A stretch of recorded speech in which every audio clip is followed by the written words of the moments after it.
Bien-aimés dans le Seigneur, Shalom. Ce vendredi 11 octobre 2024, notre joie est immense de vous savoir nombreux à suivre et à méditer ensemble avec nous dans le livre de Samuel chapitre 15 versets 17 à 35.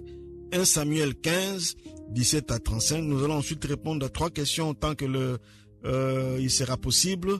Nous allons répondre aux questions 3, 6 et 7. Y a-t-il un exemple à suivre ou à ne pas suivre? Y a-t-il un avertissement? Et quelle vérité Dieu nous révèle-t-il? Mais avant toute chose, rendons grâce au Seigneur. Merci notre Père, notre Dieu, pour ce temps favorable que tu nous donnes, oui, d'être à tes pieds, pour être enseigné, pour être nourri et pour être, oui, guidé. Seigneur, oui, que ta parole, mon Dieu, oui, qui est notre lumière, oui, puisse nous guider en toutes choses, dans tout ce que nous ferons durant cette journée, mais aussi durant toute notre vie. Au nom et pour la gloire de Jésus-Christ, notre Seigneur, nous prions. Amen. 1 Samuel 15, 17 à 35, nous lisons au nom de Jésus. Samuel dit, « Lorsque tu étais petit à tes yeux, n'es-tu pas devenu le chef des tribus d'Israël? Et l'Éternel ne t'a-t-il pas oint pour que tu sois roi sur Israël? L'Éternel t'avait fait partie en disant, « Va, aidez-vous par interdit ces pécheurs, les Amalécites. Tu leur feras la guerre jusqu'à ce que tu les aies exterminés. Pourquoi n'as-tu pas écouté la voix de l'Éternel? Pourquoi t'es-tu jeté sur les butins? Et as-tu fait ce qui est mal aux yeux de l'Éternel? » Saül répondit à Samuel, « J'ai bien écouté la voix de l'Éternel et j'ai suivi le chemin par lequel m'a envoyé l'Éternel. J'ai amené Agag, roi d'Amalek, et j'ai dévoué par interdit les Amalécites. Mais le peuple a pris sur le butin des brebis et des bœufs comme prémisse de ce qui devait être dévoué, afin de les sacrifier à l'Éternel ton Dieu à Gilgal. » Samuel dit, « L'Éternel trouve-t-il du plaisir dans les holocaustes et les sacrifices, comme dans l'obéissance à la voix de l'Éternel? Voici, l'obéissance vaut mieux que le sacrifice, et l'observation de sa parole vaut mieux que la graisse des béliers, car la désobéissance est aussi coupable que divination, et la résistance ne l'est pas moins que l'idolâtrie et les téraphimes. Puisque tu as rejeté la parole de l'Éternel, il te rejette aussi comme roi. » Alors Saül dit à Samuel, « J'ai péché, car j'ai transgressé l'ordre de l'Éternel, et je n'ai pas obéi à tes paroles. Je craignais le peuple, et j'ai écouté sa voix. Maintenant je te prie, pardonne mon péché. Reviens avec moi, et je me prosternerai devant l'Éternel. » Samuel dit à Saül, « Je ne retournerai point avec toi, car tu as rejeté la parole de l'Éternel, et l'Éternel te rejette, afin que tu ne sois plus roi sur Israël. » Et comme Samuel s'est tourné pour s'en aller, Saül le saisit par le pan de son manteau qui se déchira. Samuel lui dit, « L'Éternel déchire aujourd'hui de dessus toi la royauté d'Israël, et il la donne à un autre qui est meilleur que toi. Celui qui est la force d'Israël ne ment point et ne se répand point, car il n'est pas un homme pour se repentir. » Saül dit encore, « J'ai péché. Maintenant je te prie, honore-moi en présence des anciens de mon peuple et en présence d'Israël. Reviens avec moi, et je me prosternerai devant l'Éternel ton Dieu. » Samuel retourna et suivit Saül, et Saül se prosterna devant l'Éternel. Puis Samuel dit, « Amenez-moi Agag, roi d'Amalek. » Et Agag s'avança vers lui d'un air joyeux. Il disait certainement, « L'amertume de la mort est passée. » Samuel dit, « De même que ton épée a privé des femmes de leurs enfants, ainsi ta mère entre les femmes sera privée d'un fils. » Et Samuel mit Agag en pièces devant l'Éternel à Gilgal. Samuel partit pour Rama, et Saül monta dans sa maison à Gibéa de Saul.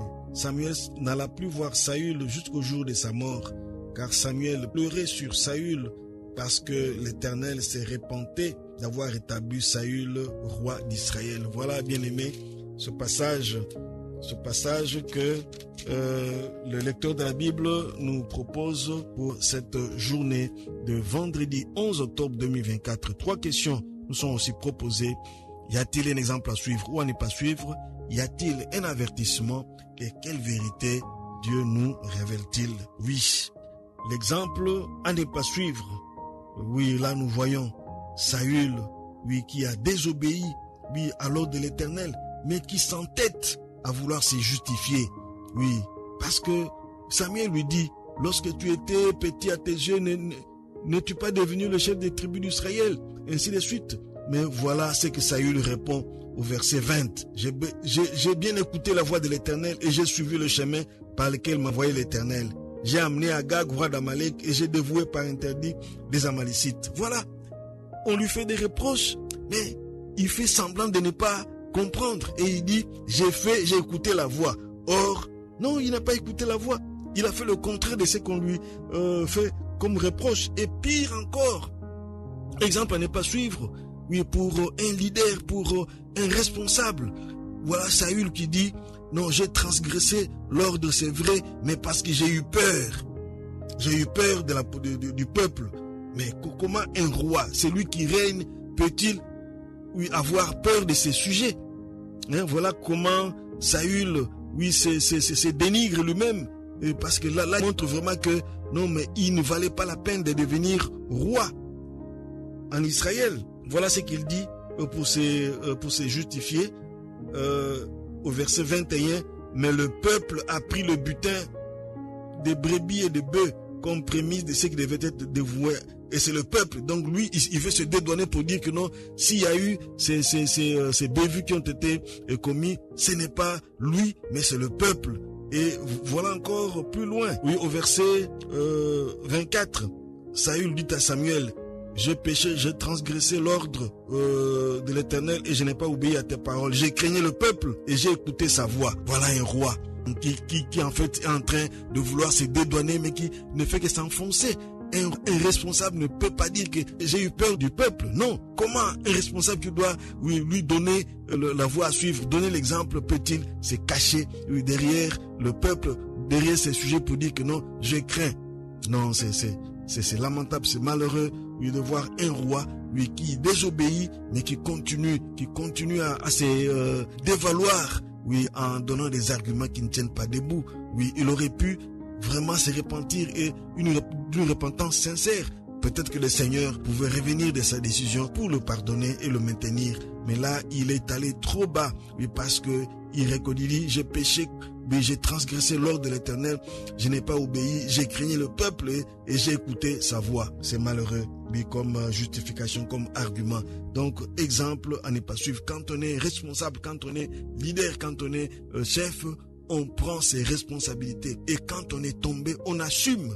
Oui, on ne doit pas être comme Saül ou encore comme Adam qui a dit, quand Dieu lui demandait pourquoi ils ont mangé le fruit, il dit non, c'est la femme que tu as mis à côté de moi, qui m'a fait tomber. Non, nous devons en tant qu'humain, en tant que personne, être responsable de nos actes en bien ou en mal. Exemple donc à ne pas suivre. Exemple à suivre, nous voyons ici Samuel qui est disponible, Samuel qui donne les oracles de l'Éternel comme il se doit. Et ici, il est venu, il n'est pas allé par 4 chemins, mais il a dit clairement, de la part de l'Éternel, au verset 22, l'Éternel trouve-t-il du plaisir dans les holocaustes et les sacrifices, comme dans l'obéissance à la voix de l'Éternel?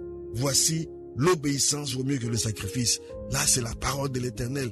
Il n'a pas transigé, il a dit clairement la pensée de Dieu et il a fait la volonté de Dieu en proclamant les oracles, même si cela devait déplaire au roi, mais il l'a fait. Autre exemple à suivre, de la part de Samuel, au verset 31, on dit, Samuel retourna et suivit Saül, et Saül se prosterna devant l'Éternel. Samuel est retourné seulement pour honorer le roi. Il aurait pu refuser, mais pour l'honorer, pour ne pas continuer à le ridiculiser devant tout le peuple, il a accepté de revenir, avec le roi.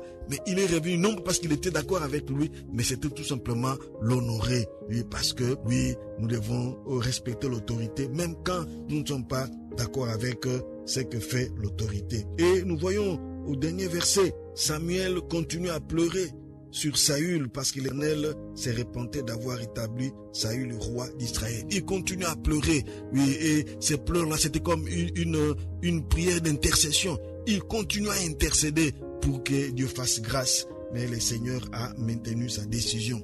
Mais une grande vérité à retenir et qui est aussi un avertissement, c'est 1 Samuel 15, 22. L'Éternel trouve-t-il du plaisir dans les holocaustes et les sacrifices comme dans l'obéissance à la voix de l'Éternel? Voici l'obéissance vaut mieux que le sacrifice et l'observation de sa parole vaut mieux que la graisse des béliers. Non, nous pouvons offrir des sacrifices comme nous voulons, Seigneur, mais si nous ne sommes pas obéissants, tout ce que nous pouvons faire comme acte, oui, sacrifice, holocauste, ne sert de rien, parce que ce que le Seigneur attend de nous, c'est l'obéissance et notre fidélité. Nous lisons les commentaires du lecteur. Dieu révoque Saül. Petit, Dieu te veut. Dieu rappelle à Saül d'où il l'a tiré. Dieu n'attend pas que nous soyons spirituels avant de nous appeler à lui. Je ne mettrai pas dehors celui qui vient à moi. L'obéissance sous deux angles. La mesure de l'obéissance de Saül est différente de celle de Dieu. Saül se justifie, accuse le peuple, puis semble reconnaître son péché, mais il recherche toujours son honneur, son image devant les hommes. Notre chair est toujours prompte à justifier nos erreurs, à accuser les autres et à se vanter. Qui est-ce que je tiens pour coupable de mes fautes? C'est que Dieu veut l'obéissance. Toute désobéissance conduit au rejet. Saül cherche à préserver son image devant les hommes, mais ne s'inquiète pas de sa relation avec Dieu. Samuel refuse de suivre Saül dans cette parodie de culte à Dieu. Il accède ensuite à la demande du roi pour l'honorer. Nos cultes, nos offrandes, nos chants, nos jeûnes et prières, notre piété, sont-ils vraiment pour le Seigneur, en esprit et en vérité, ou simplement pour être vus des hommes? Seigneur, merci de m'avoir accepté tel que je suis. Donne-moi ton aide pour accomplir toute tâche à la gloire de ton saint nom. Au nom merveilleux de Jésus-Christ. Amen. Voilà, bien-aimés, ce passage de 1 Samuel 15, 17 à 35 que nous a proposé le lecteur de la Bible pour ce vendredi 11 octobre 2024. Que le Seigneur nous soutienne et nous aide à lui être obéissant en toutes choses. Excellente journée à tous et que Dieu vous bénisse.